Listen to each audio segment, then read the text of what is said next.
আলহামদুলিল্লাহ ওয়াসসালাতু ওয়াসসালামু আলা রাসূলিল্লাহ। আজকে দুটো কথা বলবো টিকটক এবং রিলস সম্পর্কে। কোরআনে কারিমে আল্লাহ তাআলা ইরশাদ করেন, যারা অশ্লীলতা প্রচার করতে পছন্দ করে আল্লাহ তাআলা তাদের জন্য রেখেছেন যন্ত্রণাদায়ক শাস্তির ব্যবস্থা। টিকটক আর রিলসের বিষয়ই হচ্ছে যৌনতা, অশ্লীলতা, নাচ, গান, অন্যের দোষ ইত্যাদি প্রচার করা। আর এগুলো দেখে দেখে আমাদের সমাজের তরুণ তরুণীরা যে পরিমাণ নৈতিক অবক্ষয় ও নির্লজ্জতার শিকার হয়েছে তা তো বলার অপেক্ষা রাখে না।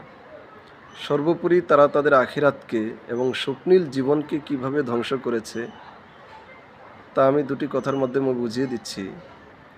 এই ব্যক্তিটা যদি কোনোদিন তৌবা করতে চায় তাহলে তার জন্য তৌবার রাস্তাও সংকুচিত হয়ে যাচ্ছে।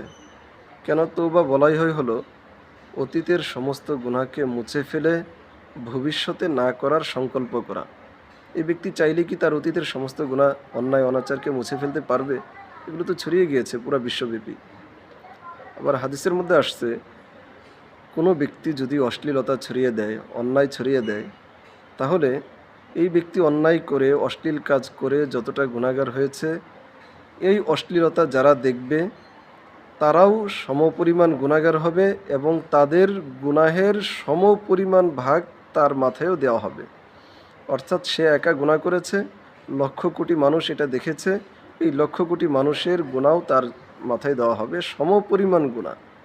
লা তানকুদু মিন আউজারিহিম শাইআ, একটুও তাদের গুনাহ থেকে কম করা হবে না, হাদিসের মধ্যে আসছে।